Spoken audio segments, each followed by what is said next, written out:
Drive on Lugnutz. Because there's nothing left to do but to crank over those engines, gearheads. Recorded January 2025. You made it. Another year. You made it for the spirit of America. Honda. Oh. Monster plans. GM gets powerful F1 style. That and more. Thank you for joining us.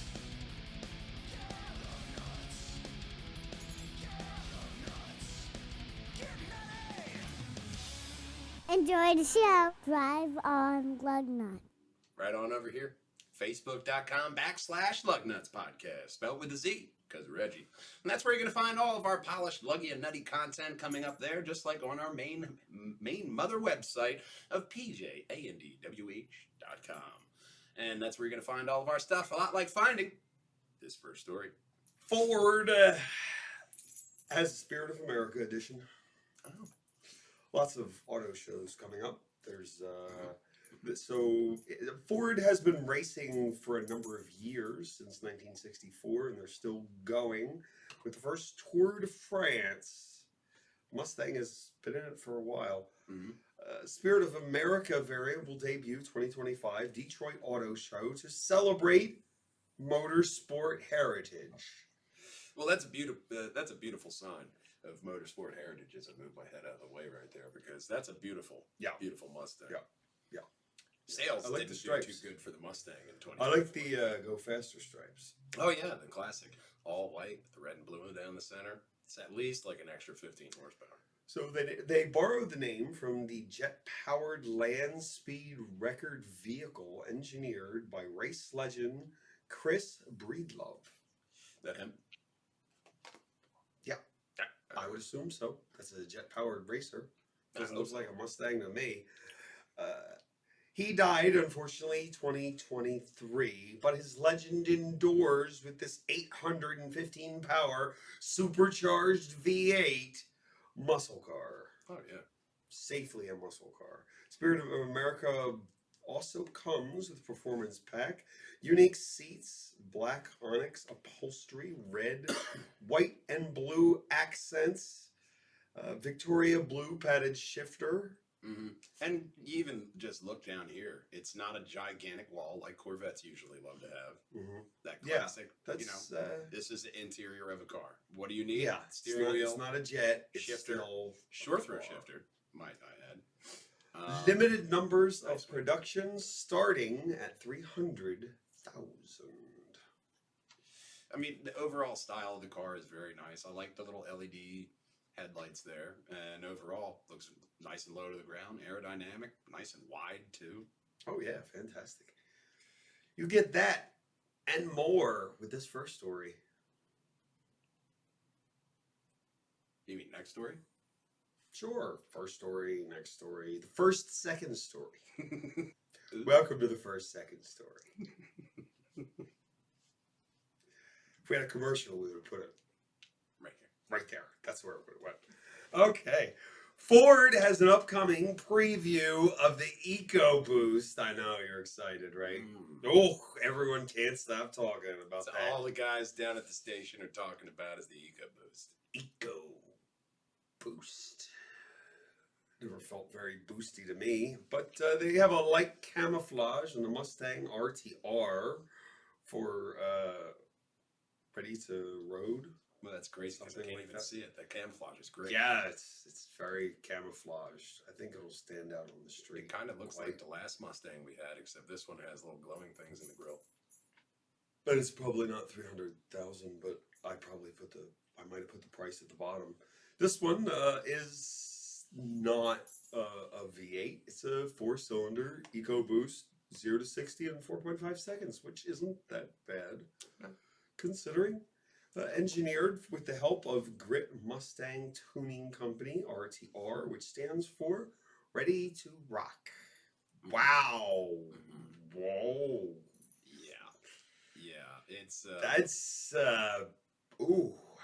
The body lines kind of, I know we're not supposed to be able to tell them, but it does kind of remind me of like almost like a 90s kind of Mustang from that picture at least, with those newer tail lights on the back. It's Let a me sedan, let me you know what I point. mean? After looking at this, let me point Okay. at something positive. It's only 0.3 seconds slower than the V8 GT model. Oh. So you got that. It's that EcoBoost, man. It's just boosting all over the If place. there's paint options, that wouldn't be my choice. Yeah, that not zero. wouldn't Not be zero my at all. personal With the little choice. yellow side mirrors there. Mm-hmm. It's a bold statement It for is. a bold person that I am not. No. Despite the bright red beard. Maybe somebody in like those desert states, they'd like that, you know? I don't know. But I'm not really sold on the random bits of yellow like you have here. Like somebody just got a highlighter and like right there. Well, inside there's There. some lime green painted Brembo calipers, 19-inch rear wheels, and a rear spoiler. I mean, the spoiler looks classy enough if you look, I dip my head. It looks classy enough. It doesn't, you know, it's not overly big. Like, you know, the last one needed it. This one doesn't need This it. one, So, you know, just for the whatever. look, but you can't even notice it with all those bizarre yeah, lines Yeah. every.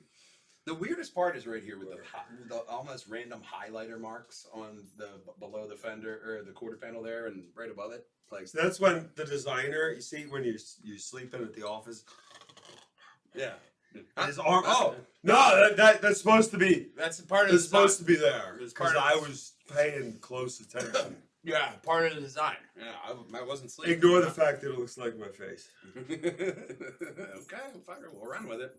But you could look at this next story. Welcome back.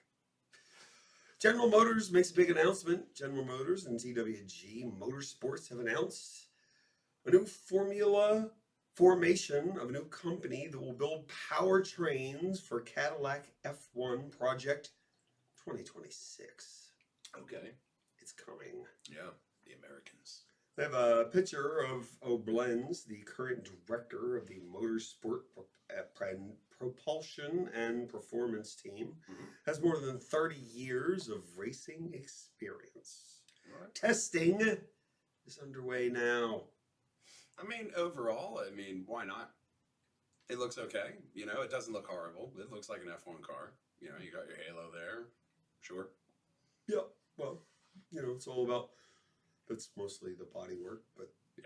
I mean, see how the engine and the rest of it do. yeah, I mean, you'll still have Williams picking up the back of the pack, so we'll see how these guys do, you know? Maybe they'll call themselves something else. Or maybe they'll call themselves this next story. That's a weird name. Oh. Honda presents the Honda O. The O Saloon and the O SUV. Oh! Oh. This is what you're doing with your life now, huh? Yes, well, this is what Honda's doing. They have two new prototypes model at CES 2025. The Honda O Saloon and the Honda O SUV. I think there's more photos. They're kind of, CES. they look futuristic. Yeah, I mean, There you go. There's CES the usually brings interior, this here. this kind of stuff out. I mean, on the good side, on the automotive side, on like the robotic side, you can. They showed off a robotic girlfriend and a robotic dog at CES. So this is probably some of the best looking stuff I've seen out of it. Marketing will start 2026, so probably 2027. We'll see the spaceship looking one. Here. Yeah, I mean, this, especially with this interior, it kind of has that overall classic concept car of the future look to it. So if you're actually going to put it in production, why not? It looks like something that you'd drive in like a Grand Theft Auto game. Yeah, one of those futuristic vehicles. Yeah. Well, you know, those designers had to get jobs at real car companies, and now this is what they do. So you got to pay the bills, man. Well, Honda O Saloon prototype model features both low height and a sporty, stylish setting in a saloon. Apart from other EVs, boy, is it ever. Yeah. It looks like they took silly putty and just went, there you go, That's where we're gonna make it right there. There If you go. somebody just like leaned down and squished this one above my head, like, oh, you Yeah, ruined the it! saloon. They're No, like, no, you know what? look. We need some more leg room. Ready? There, There we go. perfect. I just stretched it a little. There you go. Just stretched it. Use the stretch command. At a glance, interiors. They say the interior is more spacious than you can imagine. Well, I can imagine a lot because I'm that a thing Doctor looks Who fan, huge. so my imagination is it's bigger on the inside. All right. Actually, I think it's gonna look smaller on the inside. Mm. Yeah, from that picture, I think it looks so massive, but Well, I mean, when you look in here, they got especially with the floating glass, console. they're kind of making it like, oh, this is so spacious because you don't see the ceiling. Yeah. Until you're rolling, then you're like, I see it. The higher ceilings give a Mhm. an illusion. Well, especially if you dip down below the side panel there, where the forget what it's called, the rocker panel, like BMW and German cars, they sink their seats below the rocker panel, so that way you're lower and you feel like it's such a big interior because you have a lot more headroom because it just moved you down. But it always feels pretty roomy to us. Yeah. But the Honda O Saloon and the Honda SUV thing will be the flagship model. All right, we'll see how that goes. Yeah, this is gonna be the look of all Hondas now, I guess. I mean, You're gonna love it and or like not, that. it doesn't matter. They're doing it anyway. Out of the two of these, I like that one. Yeah, better than yeah, that I one. like this one a little bit more than that But one. That's Just just walking up to this one. a little bit too Total Recall for me on this one. You know, Yeah, it is. I don't know what it does with this. Maybe it's this back hump. The Honda SUV is the Space Hub concept model.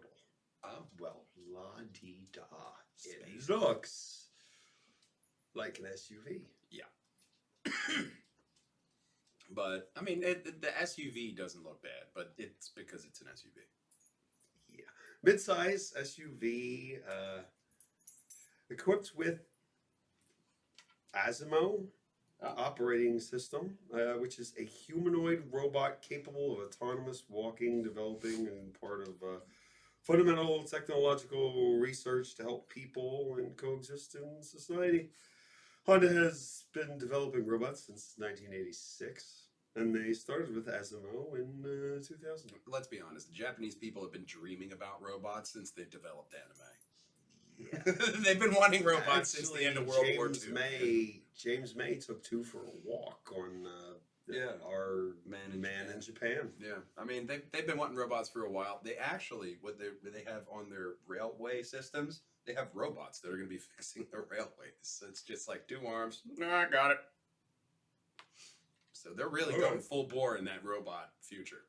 Well, you know, it's okay if the robot gets hit by a train because it's just a robot, I guess. Yeah. Whereas a person, we go squish. Squish. Yeah. Well, Honda has been cooperatively developing AI through research into people and mobility to further improve precision of cooperative behavior. That's a collectivist society right there. Oh yeah. Yeah. Such as yielding the right of way. Some tell me you can do this. You go.